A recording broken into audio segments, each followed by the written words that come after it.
हमारे जन्म के मूल कारण चंद्रमा के चक्र से जुड़े हैं। अगर ये मानव ऊर्जा प्रणाली 1008 पूर्ण चंद्रमाओं को देखती है, जिसमें लगभग 84 साल लगते हैं,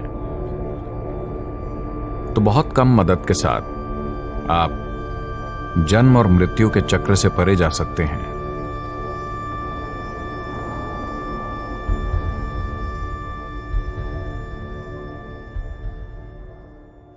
The main source of energy for this planet is the sun. इस पृथ्वी के लिए ऊर्जा का मुख्य स्रोत सूर्य है और आपका शरीर धरती का बस एक टुकड़ा है। तो दुनिया में जो कुछ भी है उस पर सूर्य का असर बहुत ज्यादा और बड़ा है, लेकिन हमारे सिस्टम पर चंद्रमा का असर भी जबरदस्त है। हालांकि इसके पास सूर्य की तरह ऊर्जा उत्सर्जित करने का कोई तरीका नहीं है, लेकिन पृथ्वी से इसकी नजदीकी के कारण ऐसा है।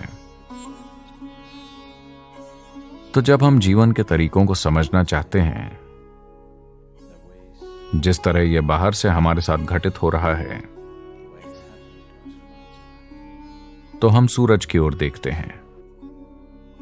When we want to understand the way life is happening from within, we look to the moon. जब हम समझना चाहते हैं कि जीवन भीतर से किस तरह घटित हो रहा है, तो हम चंद्रमा की ओर देखते हैं। तो हमारे सिस्टम पर चंद्रमा के असर को नकारा नहीं जा सकता। हमारे जन्म के बुनियादी कारण चंद्रमा के चक्र से जुड़े हैं। चंद्रमा के चक्र और स्त्री शरीर के स्वाभाविक जैविक चक्र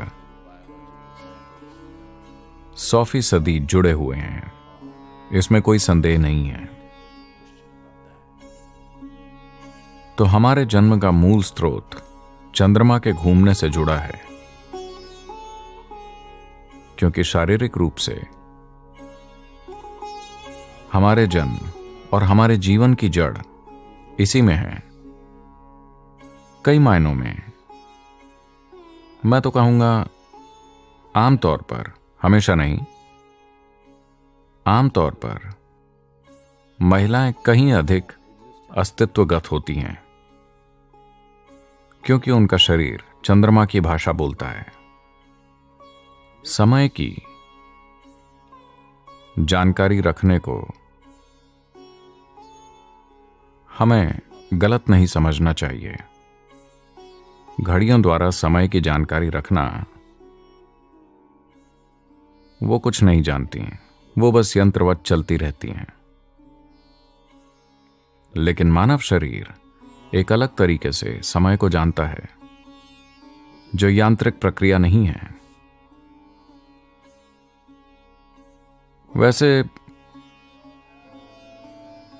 पृथ्वी और चंद्रमा का कक्षाओं में घूमना भी एक तरह से एक यांत्रिक प्रक्रिया है,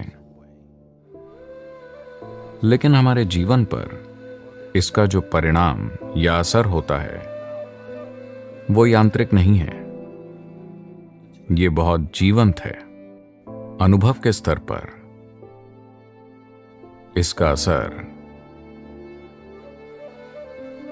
बहुत शक्तिशाली है। मानव ऊर्जा के विकास में, इंसान की ऊर्जा प्रणाली के विकास में, अगर ये ऊर्जा प्रणाली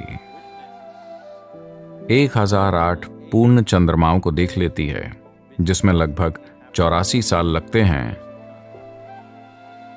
तो आपने 7 सौर चक्रों को और 1008 चंद्र चक्रों को पूरा कर लिया होता है। तो इसका मतलब है कि आपकी ऊर्जा प्रणाली एक ऐसे स्तर तक परिपक्व हो जाती है जहां आप अगर किसी आध्यात्मिक प्रक्रिया को नहीं भी जानते, लेकिन ये उस स्तर तक परिपक्व हो जाती है जहां पर यह आसानी से खिल सकती है। मृत्यु के बाद ऐसा बहुत आसानी से हो सकता है। अगर आपके दादाजी की मृत्यु 84 की उम्र के बाद हुई है, तो आपको यह पक्का यकीन हो सकता है कि वो वापस नहीं आ रहे। हो सकता है कि उनको मुक्ति प्राप्त ना हो, लेकिन वो वापस नहीं आ रहे। वो विभिन्न चरणों में हैं। अगर उन्होंने साधना की थी, अगर उनमें कुछ जागरूकता, अगर उन्होंने अपनी देह कुछ जागरूकता के साथ छोड़ी थी, थोड़ी सी भी जागरूकता के साथ, तो निश्चित रूप से वो वापस नहीं आने वाले हैं। अगर आप अपना जीवन बस 7 सौर चक्र और 1008 चंद्र चक्रों को पूरा करने के लिए जी पाते हैं,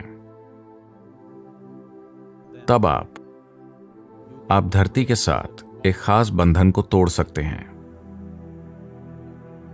पृथ्वी के साथ आपका बंधन टूट गया है। व्यापक रूप से और बहुत आसानी से, बहुत कम मदद से, भले ही आपको किसी भी चीज के बारे में कुछ पता ना हो, बहुत थोड़ी मदद से आप जन्म और मृत्यु के चक्र से परे जा सकते हैं।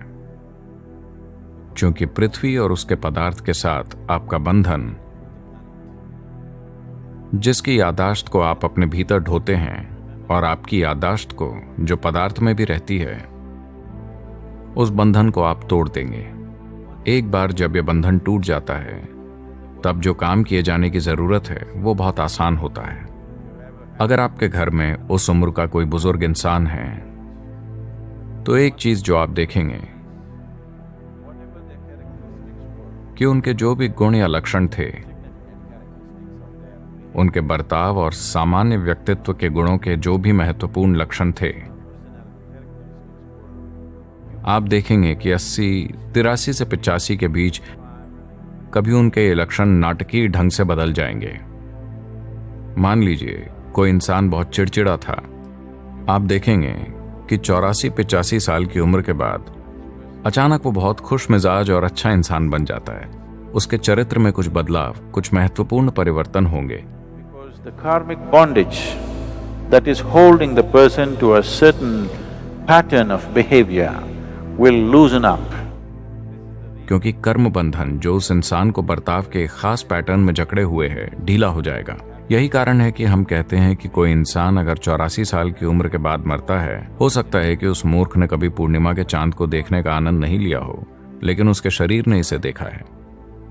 हो सकता है कि उसकी आंखों ने नहीं देखा हो, लेकिन उसका शारीरिक स्वरूप 1008 चांद का गवाह रहा है, जिसका मतलब है कि उसकी कर्म संरचना ढीली हो जाएगी। एक बार जब वो ढीली हो जाती है, तो वो तुरंत दूसरा शरीर नहीं ढूंढ सकता। कोई गर्भ उसे स्वीकार नहीं करेगा। इसका मतलब है कि वो यहां वहां घूमता रहेगा और हम उसे बहुत आसानी से ठिकाने लगा सकते हैं। बस यूं ही उसे किसी दूसरी प्रक्रिया से गुजरने की जरूरत नहीं है, भले ही उसने एक बिल्कुल अनभिज्ञ जीवन जिया हो। लंबी उम्र का यही महत्व है। लोग हमेशा आशीर्वाद देते हैं, आपकी उम्र लंबी हो। जरूरी नहीं कि आप मजे कर रहे हैं। अगर ये एक दुखी जीवन भी है, तो भी आप एक लंबा जीवन जिए, ताकि हम आपसे हमेशा के लिए छुटकारा पा जाएं। क्योंकि एक बार जब आपकी कर्म संरचना ढीली हो जाती है, तो एक और गर्भ खोजना मुश्किल हो जाता है। नामुमकिन नहीं, लेकिन मुश्किल। तो यही वो दौर होता है जब कोई ऐसा व्यक्ति मौजूद होगा जो इन चीजों को कहीं पर विसर्जित कर देगा, जहां भी हो। भले ही उन्होंने अपने जीवन में किसी भी आध्यात्मिक आयाम को नहीं जाना हो। तो अगर आप किसी भी चीज के लायक नहीं हैं, कम से कम पर्याप्त लंबे समय तक जिए। मेरे आसपास ऐसा मत कीजिए। अगर आप दुखी हैं, तो अपने दुखों को कहीं और जाकर कीजिए और 84 की उम्र में आ जाइए। हम आनंदमय लोगों के साथ रहना पसंद करेंगे। 84 की उम्र में आपका स्वागत है।